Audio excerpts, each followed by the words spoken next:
Week 6 of the fantasy football season. Here's a few players I look to buy and trade for this week. First player, Breece Hall of the New York Jets. At Breece Hall, we know he was a top 4, top 5 pick in most fantasy drafts and second running back off the board in most drafts as well. The first 3 weeks of the season, he's gone out there, had monster games. In the last 2 weeks, he's hit rock bottom as Breece Hall. His numbers, week 4 versus Denver, only 10 carries, 4 yards, 2 catches, 14 yards, 5 targets. In week 5, at Minnesota, 9 carries, 23 yards, 3 catches, 14 yards. Breece Hall, we know he's been phased out a little bit on some passing downs with Brandon Allen. And the New York Jets like the rookie Allen a lot. A big physical back, over 240 pounds, and he's getting a good workload, and Aaron Rodgers has confidence in Allen as well. So the last couple weeks, the game scripts haven't gone the way of the New York Jets, where they were trailing in those ball games, week 4 versus Denver. Then last week, in that one, trailing the whole game, down 17-0 early. They couldn't run the football much versus the Minnesota Vikings. So Breece Hall, like I said, I know he was a top pick, but the last 2 weeks,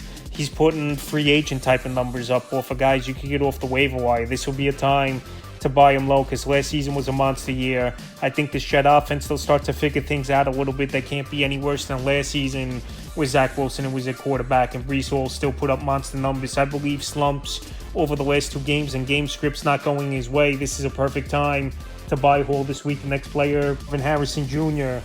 of the Arizona Cardinals. It's been an up and down first 5 weeks of the career of Marvin Harrison Jr. He had 1 monster game, 2 pretty good games, 2 dud performances. So coming off a dud performance at the Niners, only 2 catches, 36 yards on 7 targets. I say we'll go out there and get him this week is Marvin Harrison. I know week 6, a tough matchup at the Packers, one of the better defenses in the league. But Marvin Harrison, he's a once-in-a-generational type of wide receiver, I believe.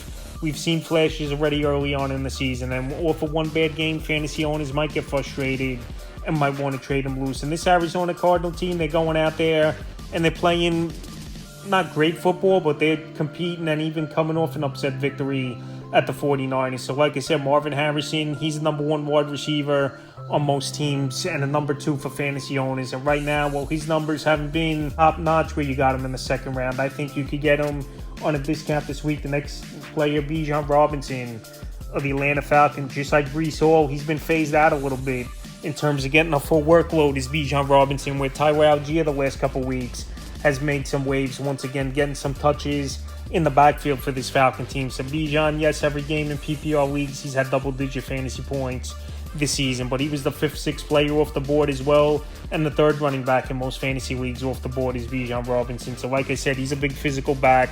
I think now, after a big win for Atlanta, getting 10 days off, refreshing, and have a good matchup at the Panthers coming up that give up the 2nd most fantasy points to backs on the season. I think Bijan Robinson this week's in for a big ball game, and fantasy owners, I believe, should go out there and get him, because the breakout is right around the corner, because he's got that breakaway, game-breaking ability, and he just has to find right now those holes a little quicker and get a little more opportunity, and I think Bijan will, so he's a buy-low player this week. The next player, Deebo Samuel of the San Francisco 49ers. So Deebo, he was really supposed to be out multiple weeks, but he only missed 1 week, and the last 2 weeks back in the lineup for Deebo. Week 4 versus the Pats, 2 carries, 14 yards, 3 catches, 58 yards. And week 5 versus Arizona, non-existent in that upset loss. 3 carries, 9 rushing yards, and 1 catch, 11 yards. So 2 bad games for Deebo Samuel. We know he's a dynamic receiver, and I believe he's not 100% healthy, and he rushed back for this 49er team after they blew a ball game in week 3 at Los Angeles without him. And then even in week 5, they blew that game versus Arizona and lost. So right now, Deebo Samuel, I think you could get him pretty cheap on a deal. It's a quick turnaround for San Francisco. Thursday night game at the Seattle Seahawks, where both teams coming off upset losses, and something's got to give. So Deebo, like I said, he's a dynamic player.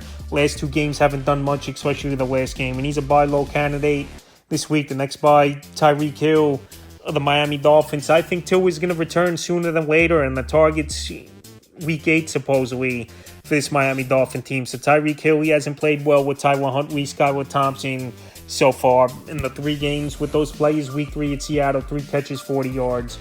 Week 4 versus Tennessee, 3 carries, 19 rush yards, 4 catches, 23 yards. And week 5 at the Pats, decent game, 6 catches, 69 yards on 9 targets. So going into a bye week, and 3 mediocre to poor performances for Tyreek Hill.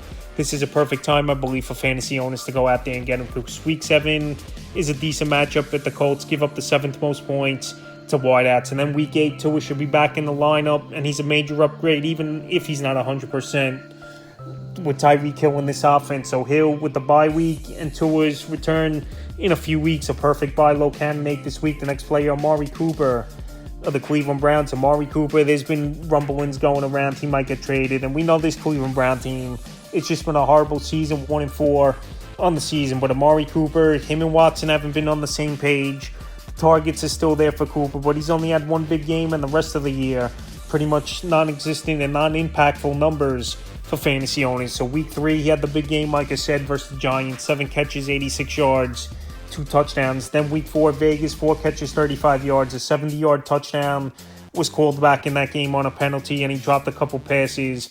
And then week 5 in Washington, he had the healthy 10 targets, but only 4 catches, 60 yards. So like I said, the numbers really haven't been there for Amari Cooper. This Brown team, they lose a few more games before the trade deadline. I believe they're going to trade Cooper away because he has a lot of value, and he don't really have a cap hit for a team that's going to bring him in on a deal where teams like the Ravens need a receiver, Dallas Cowboys need a receiver, and obviously Cooper played there in his NFL career for a few seasons and had good years. Kansas City Chiefs, so a few teams I mentioned need wideouts, and Amari Cooper, if he does get traded, his value goes up. And right now, well, he hasn't done much. He's a buy low candidate this week, and the final player I look to buy in trades. Another player who most likely is going to get traded any week now, Davante Adams of the Las Vegas Raiders. It just seems like a running thing over the last few seasons with the Vegas Raiders, where star players want out and they get their wish. We saw years ago with Randy Moss. Then he went to New England, broke the receiving record in touchdowns with Tom Brady that season. Antonio Brown a couple years ago, he was there with Vegas. He didn't want to stay with them and then went to Tampa Bay, was out of the league anyway the next season. And now Davante Adams wants out as well. So Adams, great game this season and 2 mediocre games, and we know he's nursing a hamstring injury.